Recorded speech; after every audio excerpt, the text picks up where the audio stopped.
Good morning दोस्तों, कैसे हो आप सब। आज पता नहीं सर्दी है या मुझे लग रही है पता नहीं तो मैं शॉल ओढ़ के बैठी हुई हूँ। अभी अभी एक आंटी की वीडियो देखी, मैं फिर उनका नाम भूल जाती हूँ।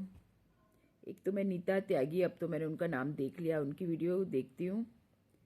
और एक अभी पता नहीं क्या नाम है उनका, बहुत वो चौड़ी सी टांगे करके जो बैठती हैं। मैं स्नैपी गर्ल के लिए फिर वीडियो बना रही हूँ, क्योंकि देखिए ये एक ऐसा मुद्दा है जिस पे ना सबकी एक राय होनी चाहिए, है ना। मैं ये चाहती हूँ कि कोई हेटर ना हो, कोई मतलब अंकल आंटी मेरे खैर तो हम उम्र ही होंगे मेरे तो मैं उनके माताजी पिताजी के लिए राजवीर के कहती हूँ कि देखिए आप लोग का दुख भी उतना बड़ा है। बट किसी ने एक वीडियो में बोला था, शायद नीता त्यागी जी ने ही बोला था कि खिजाब लगा के बाल काले करके और आंटी भी खुश रहती हैं। आप लोगों ने सपना और आंटी जी की खुशी में अंतर देखा होगा। आंटी जी और अंकल जी के लिविंग रहने के तरीके और स्नैपी गर्ल के रहने के तरीके, उसकी आंखों में जो सूनापन है, उसकी आंखों में जो दुख है, वो क्या अंकल की आंखों में दिखाई देता है। अंकल मैं इसलिए कह रही हूँ कि दुनिया अंकल कहती है, वैसे मैं भाई साहब कह सकती हूँ। तो क्या वो भाई साहब की आंखों में दिखाई देता है? क्या वो माँ की आंख, माँ तो खैर माँ तो माँ ही होती है, वो अकेले में रोती होंगी, चाहे जैसे रोती होंगी, शायद वो दुनिया को नहीं दिखाना चाहती अपना दुख। ये भी एक सही बात है, दिखा के क्या करेंगी दुख, है ना। पर क्या है, स्नैपी गर्ल सपना एक टूटी हुई औरत है। किसी ने ये भी कहा था कि आंटी तो अंकल जी के, हाँ उन्होंने ही कहा था नीता जी ने, कि वो तो अपना दुख बांट सकती हैं अपने पति के साथ में। उनकी आंखों में गम नजर आके भी नहीं नजर आता है, इसलिए कि सपोर्ट देने के लिए हस्बैंड है साथ में। तो आप सोचिए कि सपना के साथ कौन है। उस बेचारी लेडी के साथ तो कोई भी नहीं है। दो छोटी छोटी बच्चियां, लोग बाग एक बच्चे को रखने में पागल हो जाते हैं, चाहे लड़का हो चाहे लड़की, वो तो दो छोटे छोटे बच्चे बिना बाप की पाल रही है। तो देखिए हेट देने का कोई कारण नहीं है सपना को। ये सब यूट्यूब की ये वाईटी वाईटी क्या कहते हैं उसकी कंट्रोवर्सी है। न तो अंकल आंटी को हेट देने का कोई कारण है, ना ही उनको हेट देने का कारण है। रही बात अंशु की, तो देखिए उसकी आंखों से, उस लड़की की आंखों में चालाकी नजर आती है। सब कुछ इन्हीं आंखों में होता है। इन आंखों को पढ़ के देखिए, सच्चाई झूठ वूठ सब यही नजर आता है। और यहां से वो रो धो करके गई, जी साहब मैं यहाँ नहीं रह सकती, यहाँ ऐसे हो रहा है, यहाँ वैसे हो रहा है। ठीक है, सपना के आंसू बहाने या सपना की बीमारी, सपना का वो सब वो नहीं संभाल पाई, छोटी बच्ची थी उस समय। सास ससुर देखने नहीं गए सपना को, ये भी एक गलती बात थी कि जब वो हॉस्पिटल में एडमिट होती थी तो सास ससुर को ध्यान रखना चाहिए था। कारण क्या था बेचारी की ससुराल छोड़ने का? यही कि एक वो टेंशन मैनेज नहीं कर पा रही थी। अगर वो टेंशन सह जाती सारी तो शायद आज वहीं होती। और रही बात ये, जो लोग कह रहे हैं बच्चा चाहिए था, ये चाहिए था ससुर को, ये कहीं आपने देखा है? आपने स्नैपी गर्ल के मुंह से सुना है? या उसकी एफआईआर की कॉपी आप लोगों ने देखी है क्या? वही बात कीजिए जो आप लोगों ने देखी सुनी हो। ऐसी कोई बात मत कीजिए जो आप लोगों ने देखी सुनी ना हो, ये गलत बात है बिल्कुल। क्योंकि देखिए सिर्फ वही बात करनी चाहिए जो आपने देखी हो, है ना। लोग बग वीडियोस व्यूज के लिए कुछ से कुछ बोले जा रहे हैं, बोले जा रहे हैं, बोले जा रहे हैं, बोले जा रहे हैं। This is not fair. क्या उसकी एफआईआर की कॉपी आपने देखी है कि उसने क्या लिखवाया है? और अगर लिखवाया होगा तो शायद उसके साथ बीता होगा। इतनी चंट और इतनी तेज तो सपना लगती नहीं है कि इतना बड़ा दिमाग लगाएगी, वो भी बिना वकीलों के। ऐसे दिमाग तो वकील लगाते हैं। और किसी ने ये भी कहा था कि सपना केस लड़ो, वकील ले लो। मैंने छोटे छोटे केसों में वकीलों को बदलते देखा है। बहुत छोटे छोटे केस की, एक तलाक का केस है उसमें वकील पे वकील, वकील पे वकील बदलते जा रहा है। लेडी वकील भी, जो पैसे वाली पार्टी होती है ना, वो सामने वाली पार्टी को कभी भी नहीं टिकने देती। आप एक बात समझ के देखिए। दूसरी बात, जिसके साथ मेजॉरिटी हो बार बार कहा जाता है ना, वो झुंड वो झुंड वो झुंड वो झुंड, ये होती है मेजॉरिटी। तो हमेशा जिसके साथ मेजॉरिटी हो, सामने वाले वकील वकील सब मेजॉरिटी का साथ देंगे। किस्मत ही होगी कोई ऐसी जो कि कोई, मैं कहती हूँ ना, जैसे उसके लिए कान्हा जी आएंगे तो हो सकता है कोई कान्हा जी का रूप ही अवतरित हो जाए, जो बिल्कुल सच्चा सीधा ईमानदारी से सपना के साथ हो। बाकी ये वकील लोग प्लीज़ बुरा मत मानिएगा, आप लोग सब, होता ही ऐसा है।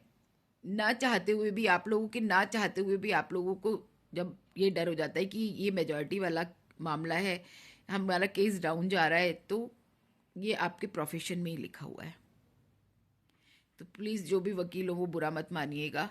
मैंने जो आंखों से देखा वही बताया। बाकी दुनिया में अच्छे अच्छे वकील भी हैं, जो बहुत अच्छे अच्छे वकील भी हैं, मैं नहीं कहती कि नहीं है, बहुत अच्छे अच्छे वकील भी हैं, पर कई बार मैंने अपनी आंखों से देखा है कि छोटे छोटे केस में भी वकील बदल जाते हैं।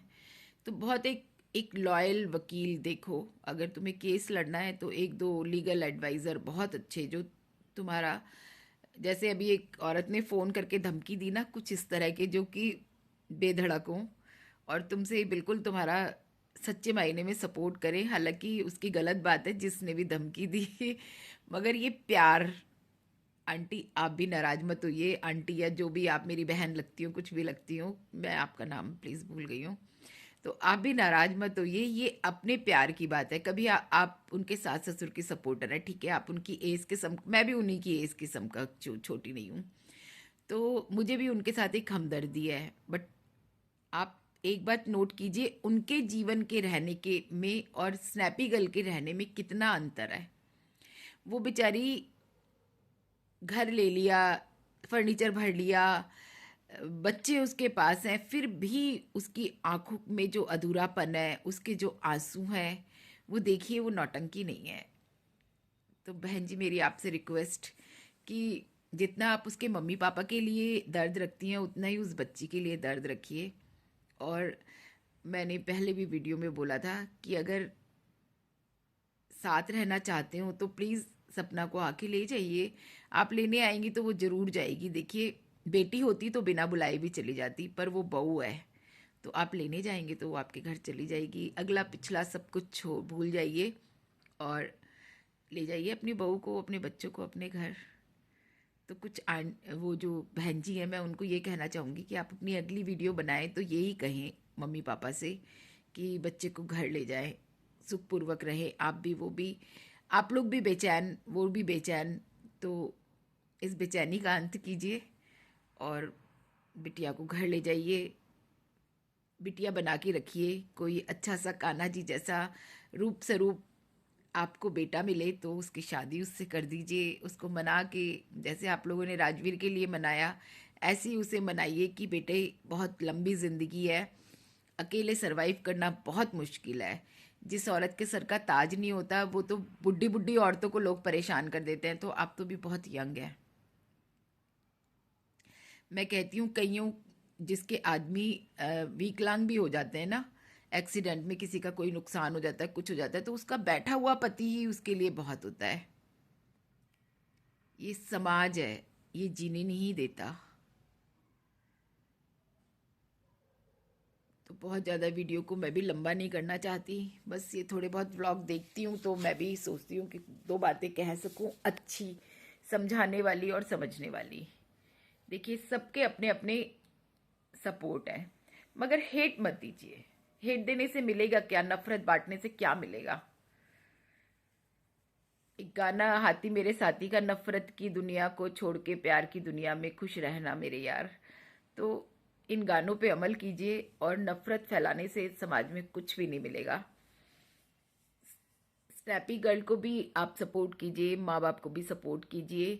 और जब जब हम जनता ये छोड़ेंगे ना, दोगलापना, आधे इस तरफ आधे उस तरफ, जब हम सारी जनता मिल जाएगी तो वो लोग भी मिल जाएंगे। वो लोग, उनके मिलने में फिर देर नहीं लगेगी। तो जो भी सपना के लिए हंसते हैं, बोलते हैं और मतलब उसको मजाक में लेते हैं, उसके आंसुओं को मजाक में लेते हैं, देखिए जिस पे पड़ती है वही जानता है। ये तो एक पति का दर्द नहीं संभाला जाता पूरी जिंदगी। जो विधवा हो जाए औरत, उसी से पूछिए कि वो एक पति का दर्द नहीं संभाल पाती, तो वो दो पति का दर्द कैसे संभालेगी। और मैं तो कहती हूँ, मेरे पापा, मैं 11वीं क्लास में थी, डेथ हो गई, पर मुझे आज भी जब जब याद आते हैं पापा, तो मेरी आंखों में आंसू आ जाते हैं और मैं अपने पापा को बहुत बहुत बहुत मिस करती हूँ, बहुत मिस करती हूँ। मतलब मुझे पल पल याद आते हैं, तो मैं कभी कभी सोचती हूँ। हाँ, एक किस्सा और सुनाती हूँ।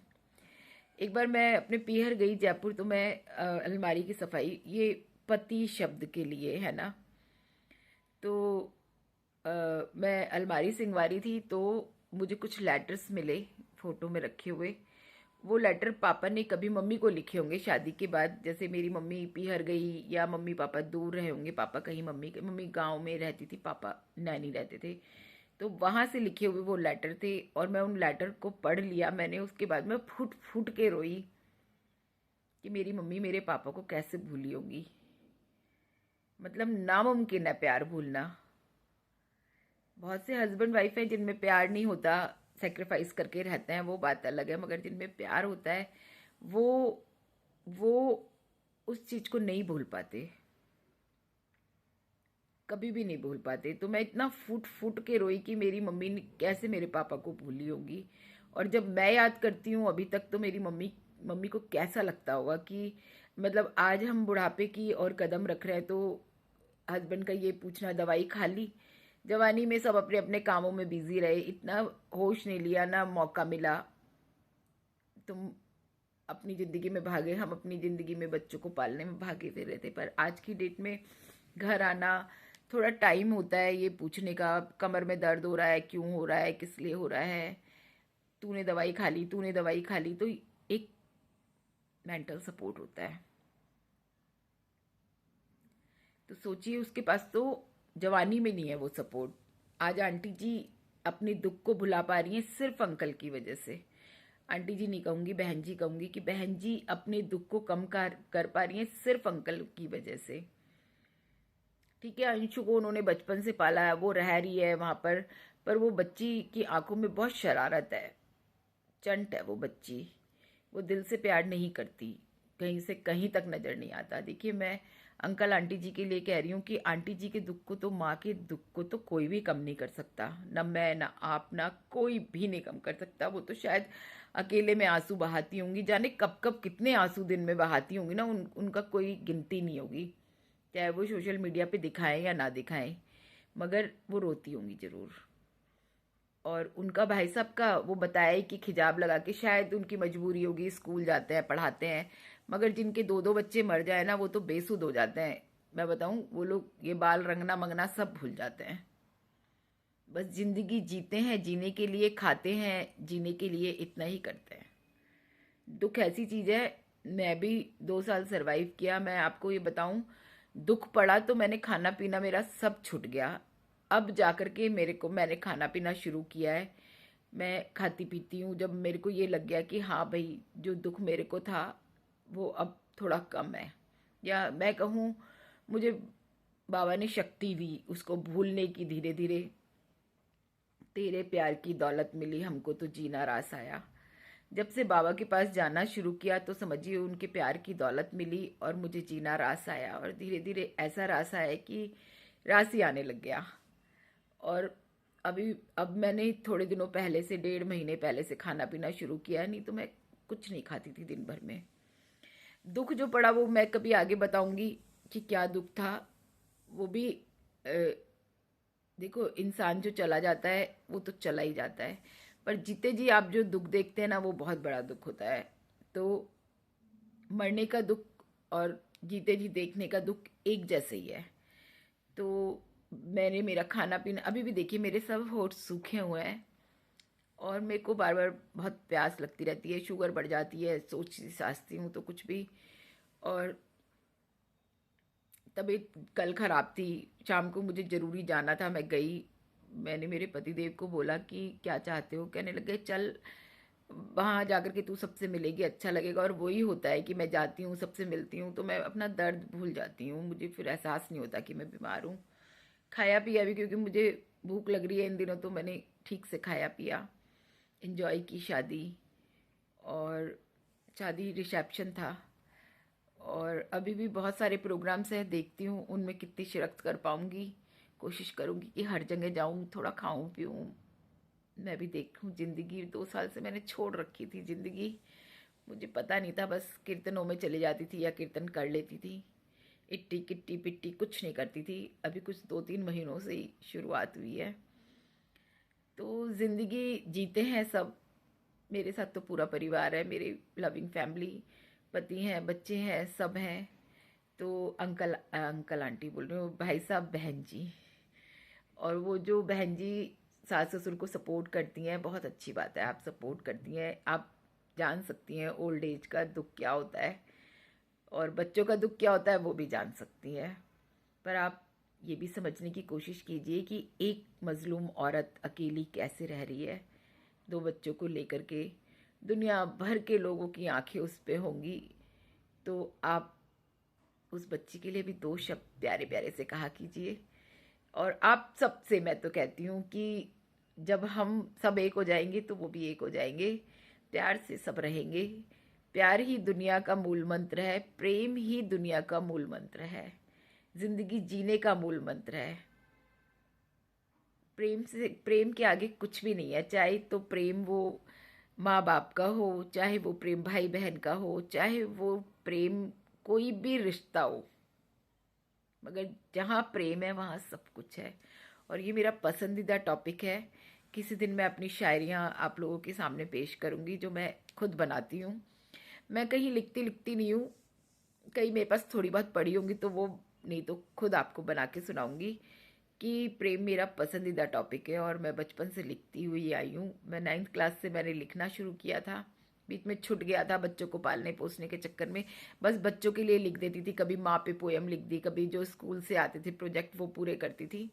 बाकी अब मेरे पास बहुत टाइम है, तो मैं कोरोना से लिखना शुरू किया था फिर से। सबसे पहली पोएम मैंने कोरोना पे ही लिखी थी, तो होगी मेरे पास कहीं रखी हुई, कभी मेरे हाथ आ गई तो आप लोगों को ज़रूर सुनाऊंगी। और कुछ मेरी अपनी लिखी हुई शायरियाँ वो आपको सुनाऊंगी। बेटी पे लिखती हूँ मैं बहुत, बेटियाँ क्यों पराई होती हैं, तो बेटियों पे भी मैं बहुत लिखती हूँ, मुझे मुझे पसंद आता है लिखना। तो किसी दिन आप लोगों को ज़रूर सुनाऊंगी। और मेरा फिर से यही कहना, वीडियो ख़त्म करने से पहले एक बार मैं कह रही हूँ कि सास ससुर, भाई बहन जी, भाई साहब जो हैं उनका दुख भी बहुत बड़ा है, तो उनके दुख को भी समझिए। और सपना का दुख भी छोटा नहीं है, उसके दुख को भी समझिए। तो सबको प्यार दीजिए, प्यार ही जीवन का मूल मंत्र है, तो उसको भी प्यार दीजिए, अंकल आंटी जी को भी प्यार दीजिए, बहन जी भाई साहब को भी प्यार दीजिए, और मेरा भी प्यार आप बहन जी आपके लिए भी। और नीता त्यागी जी को तो मैं बहुत पसंद करती हूँ, आई लव दिस लेडी। और मेरा प्यार आप सभी के लिए ढेर सारा। Please love and support everybody, और मुझे भी प्यार और सपोर्ट की ज़रूरत है। मेरा चैनल जल्दी से मोनेटाइज कराइए, मैं आपके इंतज़ार में हूँ। और आज की वीडियो का टाइटल अभी सोच के डालती हूँ, अभी डालूँ या शाम को डालूँ ये पता नहीं। मुझे इस वीडियो का टाइटल समझ में आ गया तो अभी डाल दूँगी, नहीं तो फिर मैं ये वीडियो शाम को डालूँगी। तो आप जो सभी मुझे देखते हैं उनको बहुत बहुत धन्यवाद, और जो नहीं देखते उनको भी धन्यवाद। प्लीज़ देखिए मुझे और मुझे सब्सक्राइब कीजिए, और मुझे भी अपना प्यार दीजिए, व्यूज़ दीजिए, कमेंट दीजिए, क्या चाहते हैं आप और भी कुछ मुझसे। अगर अच्छा सा कुछ कॉन्सेप्ट चाहते हैं तो मुझे बताइए कि आप ये करके दिखाइए। हाँ, मैं अपनी शायरियाँ लिखी हुई ज़रूर ढूंढूंगी, कहीं कुछ लिखी हुई होंगी तो मैं फिर से वो सुनाने की कोशिश करूँगी, नहीं तो मैं लिखूँगी और सुनाऊँगी। कई बार तो मैं तुरंत बना लेती हूँ। तो फिलहाल आप लोगों के प्यार की दौलत मिले मुझको तो जीना रास आए। मैं कुछ सोचूंगी कि मैंने मेरी ज़िंदगी में कुछ किया, मैं कुछ करके गई। जब जाऊंगी, एक गाना और है। वैसे तो हम अपने एमएलए साहब के लिए ये गाना गाते थे कि मुझको मेरे बाद जमाना ढूंढेगा, पर मैंने भी कई बार स्टेटस पे लाइन लिखी है, दिल का सुना सा तराना गूंजेगा, मुझको मेरे पास जमाना ढूंढेगा, अरे मुझको मेरे पास जमाना ढूंढेगा, दिल का सुना सा तराना गूंजेगा। तो सिर्फ आपका व्यवहार, प्यार, मोहब्बत यही है जो आपको याद करेंगे लोग, नहीं तो कोई याद नहीं करता। तो प्लीज़ प्लीज़ प्लीज़ भर भर के मुझे व्यूज़ दीजिए। और आई लव यू ऑल, जो मुझे सब्सक्राइब किया और जिन्होंने नहीं किया उनके लिए भी मेरा ढेर सारा प्यार। इसी के साथ इस वीडियो को एंड करती हूँ। Thank you, bye bye. Title जब दिमाग में आएगा तो तुरंत डाल दूँगी।